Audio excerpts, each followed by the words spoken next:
What if the happiest day of the year was never meant to make you happy at all? What if its true purpose was control, comfort disguised as fear, warmth layered over something ancient and unresolved? Because Christmas did not begin with love, it began with survival, and survival always leaves scars. And the first thing no one tells you is that Christmas exists because humanity once believed the sun could die, truly die, and take the world with it. And when the days grew shorter and the cold crept into bones and homes alike, people did not sing because they were joyful, they sang because silence felt dangerous, because quiet invited thoughts of extinction. And so fires were lit, not for beauty, but to fight the dark. And food was shared, not out of generosity, but desperation, because eating together was proof that life still existed. And ask yourself this quietly. Why does Christmas insist on light more than any other holiday? Why are candles, bulbs, stars, and glowing windows everywhere? Why does darkness feel like an enemy during the season? And why does joy feel mandatory, almost enforced? Because the fear beneath it has never fully gone away. It has only been renamed. And this is where the discomfort begins. Because beneath the modern story of peace lies a much older anxiety, the terror of winter, the terror of abandonment by the universe itself. And ancient people believed that during this time the veil between worlds thinned, that spirits could walk freely, that the dead could return, that unseen things watched from forests and skies. And this belief never truly disappeared, it evolved. Because today, we still teach children that someone is always watching them at Christmas. Someone who sees when they are sleeping, who knows when they are awake, who judges behavior and assigns reward or punishment. And we call it tradition, not realizing how deeply psychological this mechanism is. Because it conditions obedience through surveillance disguised as kindness. And this is not accidental, it is inherited. Because long before Santa, there was Odin riding through winter skies. There were spirits tallying deeds. There were gods demanding offerings. And people obeyed not because they loved these beings, but because they feared being forgotten by them. And even the Christmas tree carries this unease, because bringing an evergreen indoors was never about decoration, it was about stealing life from the forest, about anchoring vitality inside the home when the outside world felt hostile. And the tree was once believed to trap protective spirits within its branches, while keeping malevolent forces outside. And when you place gifts beneath it, you are unknowingly reenacting an offering ritual thousands of years old, a transaction with hope itself. And think about how strange this truly is. A dead tree decorated with light to symbolize life, gifts placed at its base to ensure fortune, and all of it performed year after year without question. Because rituals survive even when meaning fades, and Christmas survives because it still performs its original function. It convinces people that the darkness will end, that suffering has a purpose, that endurance will be rewarded. And this promise is powerful enough to override logic, history, and even emotional truth. Because for many people, Christmas is not joyful at all. It is the loneliest time of the year, the season where absence is loud, where expectations collide with reality, where grief feels amplified. And yet society insists on smiles, insists on celebration, insists that something is wrong with you if you feel otherwise.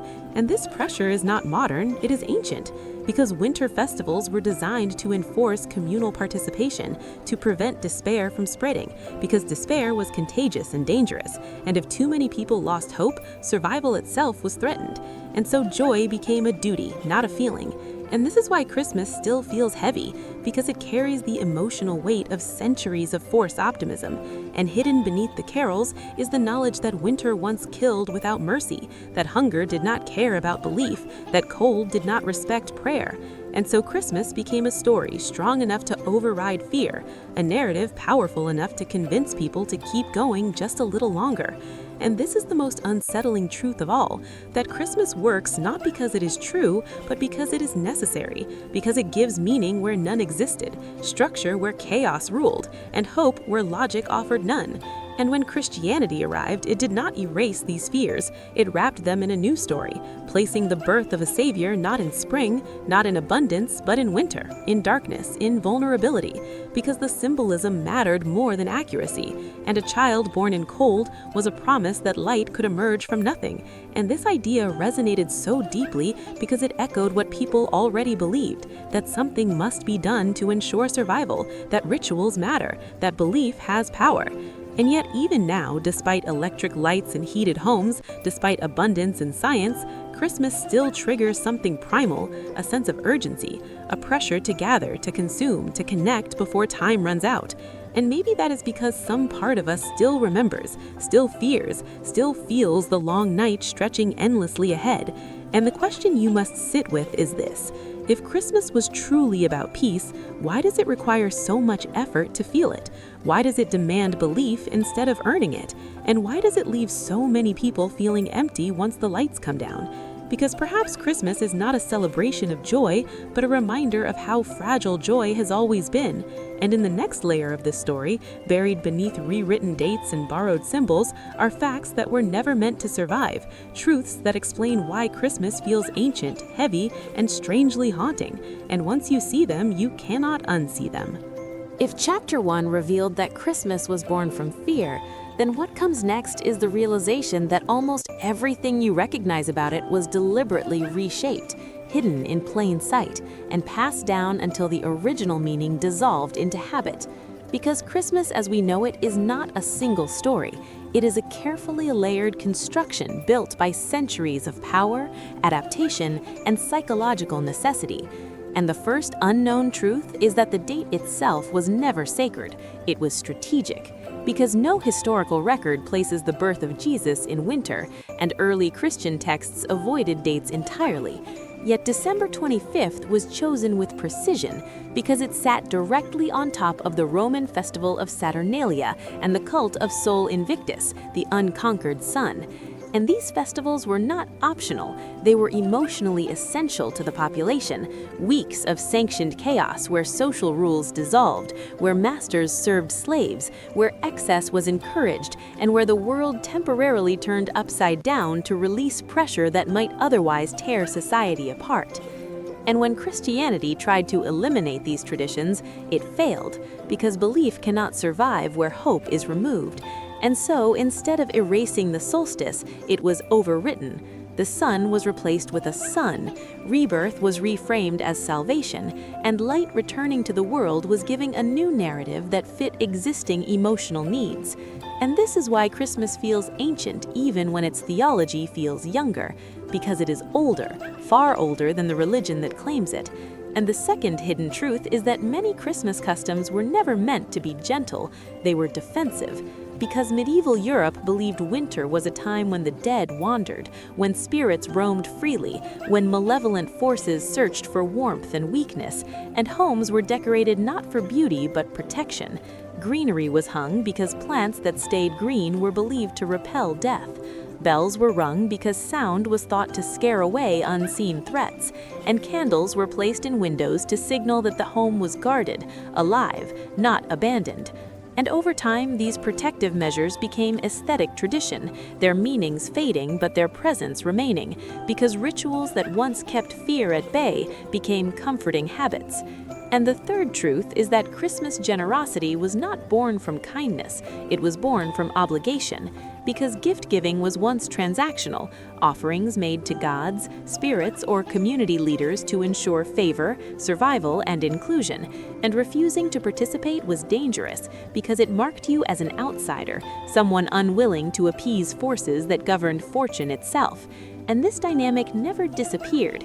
It softened, but it remains, because even now, Christmas gifting is not optional. It is socially enforced, loaded with emotional consequence, guilt, and expectation. And people go into debt not because they want to, but because refusing to participate feels like rejecting the ritual itself. And this reveals the fourth hidden truth, that Christmas has always been about maintaining social cohesion through pressure disguised as generosity. And this pressure is ancient because winter isolated people, threatened communities, and required everyone to stay emotionally connected to survive. And rituals ensured that no one could quietly detach without consequence. And then there is the figure watching it all, evolving through centuries. Odin became Saint Nicholas. Saint Nicholas became Father Christmas. Father Christmas became Santa Claus. But the core never changed, an omniscient being who sees everything, judges behavior, and distributes reward or punishment accordingly. And this figure was never designed just for children. It was designed to reinforce morality during a season where despair could unravel order. Because when survival was uncertain, belief in judgment maintained control. And what makes this unsettling is not that the myth exists, but that it works. Because surveillance wrapped in kindness is more effective than fear alone. And this is why children internalize Christmas behavior so deeply, because it links morality to reward in the most emotionally charged season of the year. And the fifth truth is perhaps the most uncomfortable, that Christmas traditions survived not because they were true, but because they were effective, because they stabilized societies, soothed anxiety, and gave people a reason to endure conditions that would otherwise break them. And over centuries, these traditions were polished, commercialized, sanitized, until their origins became invisible, yet their emotional power remained intact. And this is why Christmas feels overwhelming, because it carries centuries of accumulated meaning, fear, hope, obligation, and memory, all compressed into a single night. And even when belief fades, the ritual remains, because rituals do not require belief to function, they only require participation. And participation is enforced not by law, but by emotion, by nostalgia, by guilt, by longing, by the fear of being left out. And once you understand this, Christmas stops feeling accidental. It starts feeling engineered, not by a single group, but by history itself, shaped by what humans needed most when the world felt cruel and indifferent. And this unsettling question that lingers is not whether Christmas is false, but whether we would survive winter without it. Because even stripped of gods and spirits, the darkness remains. And perhaps that is why these hidden truths were never meant to be taught, because once you see Christmas clearly, you realize it was never about celebrating what is, but about enduring what was, and what might still return. Beneath the soft glow of candles and carefully rehearsed traditions lies a darker layer of Christmas that was never meant to survive into the modern age. Because some customs were too unsettling to preserve openly, yet fragments of them still whisper through the season like echoes trapped in ritual. And one of the most disturbing truths is that Christmas was once a time associated not with innocence, but with punishment, because winter demanded discipline, obedience, and conformity, and folklore enforced this through fear, not warmth. And across Europe, children were not simply promised gifts, they were warned. Because alongside St. Nicholas walked figures like Krampus, Perchta, and Belsnickel, beings who did not reward, they corrected, violently if necessary, dragging disobedient children away, marking them, terrifying them into submission. And these stories were not fringe myths, they were central to winter education, because fear worked faster than explanation in a world where survival depended on order. And when Christianity absorbed these legends, it did not erase them, it split them, isolating the benevolent figure while pushing the terrifying ones into the shadows. Yet traces remain, because the concept of being judged, watched, and punished still pulses beneath Christmas morality. And then there is the tradition of caroling, often portrayed as joyful singing, but originally it was closer to ritual noise-making, loud voices moving from house to house to ward off spirits, because silence was believed to invite them in, and refusing to open your door to carolers was dangerous, not rude, because it signaled isolation, vulnerability, and a break from communal protection. And this is why even today there is an unspoken pressure to participate, to open doors, to perform joy, because exclusion during winter once meant death. And perhaps the strangest tradition of all is the feast itself, because Christmas meals were not about celebration, they were about excess before scarcity, a final indulgence before hunger returned. And in some regions, animals were slaughtered publicly as offerings, blood spilled into snow as a gesture to gods who controlled survival. And while modern tables are sanitized, the emotional intensity remains, the sense that this meal matters more than others, that it must be perfect, abundant, meaningful, because it once was a declaration of life in the face of death. And then there are the masks, the costumes, the disguises that still appear in some cultures during Christmas season, remnants of ancient beliefs that spirits could not harm what they could not recognize, and people dressed as beasts, demons, or exaggerated versions of themselves to confuse the unseen. And these traditions survived as parades, plays, and performances, stripped of fear but not of symbolism. And when you connect these fragments, a pattern emerges. Christmas was never purely joyful. It was ritualized anxiety management, fear transformed into tradition, darkness reshaped into story. And what makes this uncomfortable is not that these customs existed, but that we still feel their emotional residue, the pressure to behave, the fear of disappointing unseen expectations, the anxiety of not performing Christmas correctly. And this chapter ends with a quiet realization that many of the things that feel stressful, overwhelming, or unsettling about Christmas are not modern inventions, they are ancient echoes. And the next layer of the story reveals how deeply these echoes shaped not just traditions, but the human mind itself. When rituals repeat for centuries, they do more than preserve tradition, they reshape psychology. And Christmas is one of the most powerful psychological events humanity has ever created because it compresses memory, expectation, fear, reward, and belonging into a single emotional peak. And this is why it affects people so deeply, even when belief fades, because the brain responds to ritual regardless of faith. And one of the least discussed truths is that Christmas reinforces behavioral conditioning through emotional overload, because it links morality to reward at the exact moment humans are most vulnerable, during winter isolation, reduced daylight, and heightened emotional sensitivity. And neuroscience shows that rituals performed during emotionally intense periods create stronger memory imprints, meaning Christmas does not just feel important, it becomes psychologically permanent, shaping behavior long after childhood ends. And this is why nostalgia hits harder in December, why memories feel heavier, why absence feels sharper, because the brain associates this season with belonging and loss simultaneously. And culturally, Christmas became a tool for reinforcing social norms because participation equals inclusion, while detachment signals isolation. And societies have always feared isolation during winter because isolation once meant death. And even today, people feel deep anxiety at the idea of being alone on Christmas, not because the date itself matters, but because the ritual tells us it does. And this creates a paradox. Christmas promises connection, yet amplifies loneliness for those who lack it. And this is not a flaw, it is a consequence of a ritual designed for communal survival, not individual well-being. And economically, Christmas evolved into a controlled release of consumption, replacing ancient offerings with modern purchases, because offering something tangible still satisfies the same psychological need to appease unseen expectations, and people feel guilt when they cannot give, because the ritual demands sacrifice. And what is most unsettling is that Christmas continues to work even when stripped of spirituality because it operates on instinct, memory, and emotional conditioning rather than belief. And this is why debates about Christmas never weaken it, because rituals survive logic. They live in the limbic system, not the rational mind. And as society modernized, Christmas became less about gods and more about identity, a marker of normalcy, family, success, and emotional stability. And failing to enjoy it feels like failing socially. And this pressure quietly shapes seasonal mental health trends, contributing to seasonal depression, emotional burnout, and anxiety spikes every December. And yet, the ritual persists because humanity has not found a replacement powerful enough to carry winter's emotional weight. And the question that lingers is whether Christmas comforts us or whether we cling to it because letting go would mean facing winter without a story. And in the final chapter, that question becomes unavoidable.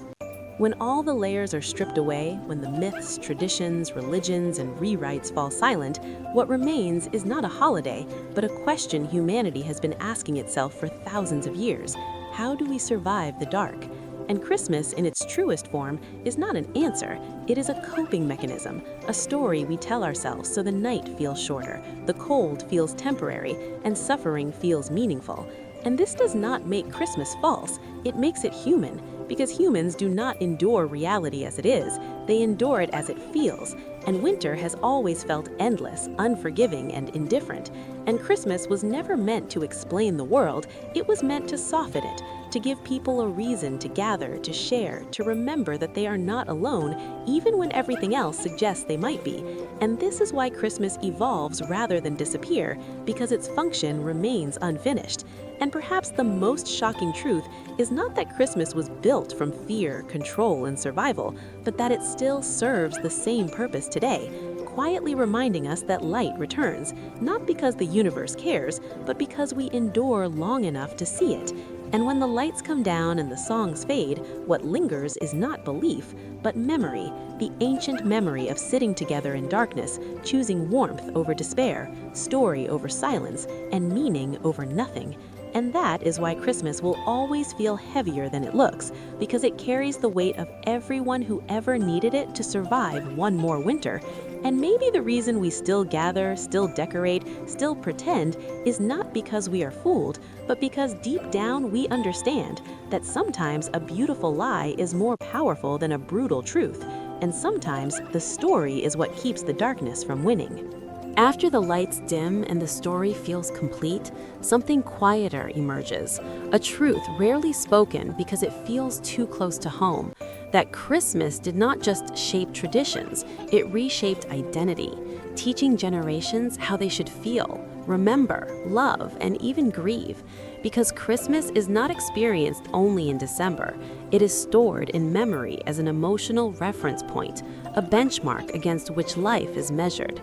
And this is why people say things like, it doesn't feel like Christmas anymore, because what they are really saying is that something inside them has changed, someone is missing, time has moved on, and the ritual can no longer perfectly recreate the emotional state it once produced.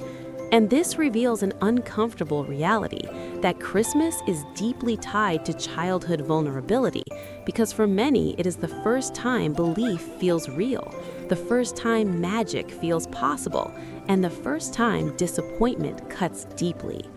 And when adulthood arrives, Christmas becomes an attempt to return to a feeling that cannot be recreated, only remembered.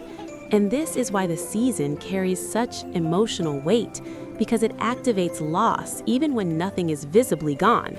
And culturally, this created a silent divide between those who still feel the magic and those who feel excluded from it. And society rarely makes room for the second group, because Christmas narratives reward visible joy, visible family, visible success, while quietly punishing grief, solitude, and emotional fatigue.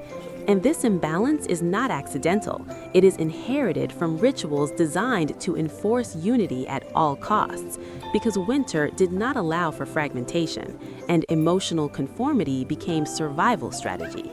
And even today, people feel pressure to return home, reconnect, reconcile, forgive, all within a narrow window of time, as if emotional resolution can be scheduled.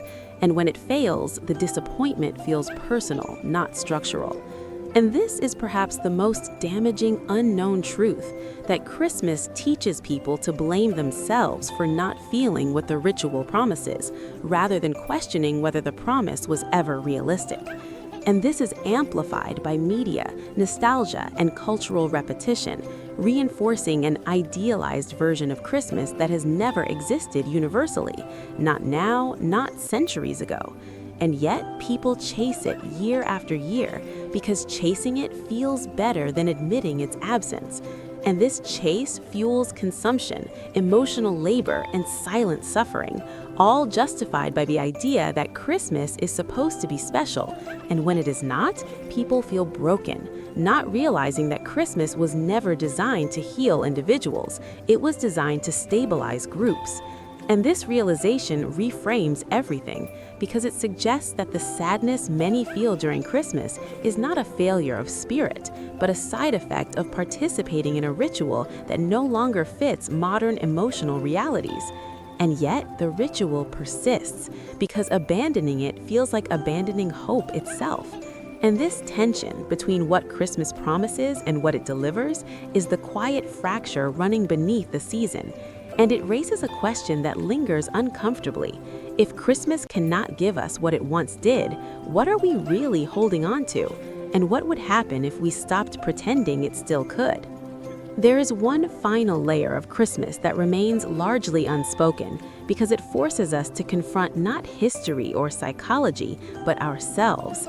And that truth is this: Christmas survives not because it is imposed on us, but because we actively choose to keep it alive, even when it hurts, even when it disappoints, even when it no longer fits who we are. Because rituals do not persist through force alone, they persist through consent. And every year, millions of people willingly recreate a season that exhausts them, pressures them, and reminds them of what they have lost.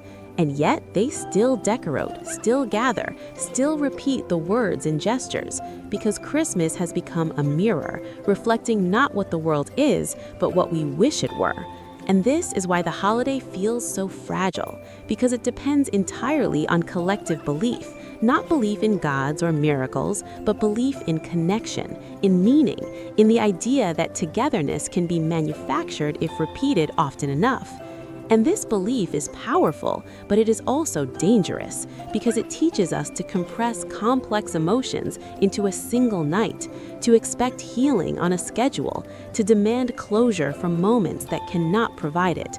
And over time, this has transformed Christmas into an emotional performance where people act out roles learned in childhood: the happy parent, the grateful child, the united family, even when reality no longer supports the script. And this performance is exhausting because it requires suppressing truth in favor of tradition. And what makes this unsettling is that the performance often feels more important than authenticity because Christmas rewards appearances, not honesty. And this is why people decorate empty homes, attend gatherings they dread, smile through grief, and post images of joy they do not feel, because the ritual demands visibility, proof that the story is still working. And on a societal level, this creates a collective illusion, a shared agreement to suspend disbelief for a few weeks, because acknowledging the cracks would force us to confront how disconnected modern life has become, how fragmented families are, how isolated individuals feel despite constant digital proximity. And Christmas becomes the annual attempt to deny this reality, to overwrite it with lights and nostalgia. And yet, the denial never fully succeeds because absence is louder in contrast, silence sharper against music, loneliness heavier when joy is expected.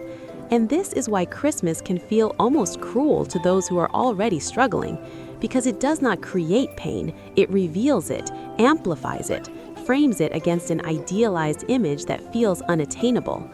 And still, despite all of this, people return to it year after year because there is something deeply human in the refusal to let go of hope, even when hope disappoints. And this may be the most honest truth of Christmas, that it is an act of defiance, not against darkness outside, but against emptiness inside. A collective decision to pretend, if only briefly, that meaning can be staged, that warmth can be recreated, that stories can still protect us from the cold indifference of time. And this does not make Christmas fake, it makes it vulnerable, because it reveals how badly humans need rituals, even flawed ones, to anchor themselves in a world that offers no guarantees. And perhaps the reason Christmas feels increasingly fragile is because the world it was designed for no longer exists. Winters no longer threaten survival, communities no longer depend on proximity, belief no longer unites as it once did. And yet the ritual remains unchanged, asking modern people to feel ancient things in a modern context. And when it fails, we feel the failure personally, not structurally. And this misalignment creates quiet tension, a sense that something is wrong but unnamed. And the deeper you look, the clearer it becomes. Christmas is not collapsing, it is revealing its limits, showing us that no ritual, no matter how powerful, can permanently resolve loneliness, grief, or disconnection. And this realization does not diminish Christmas, it reframes it, because it suggests that the value of the holiday is not in its perfection, but in its attempt, the attempt to gather, to remember, to resist the pull of isolation, even when the effort feels awkward, insufficient, or painful. And this leads to the final unsettling thought that lingers at the edge of the season, that Christmas was never meant to save us, only to remind us that we are trying to save ourselves, together, through story, through repetition, through shared illusion. And whether that is enough is a question no tradition can answer for us. Only time can.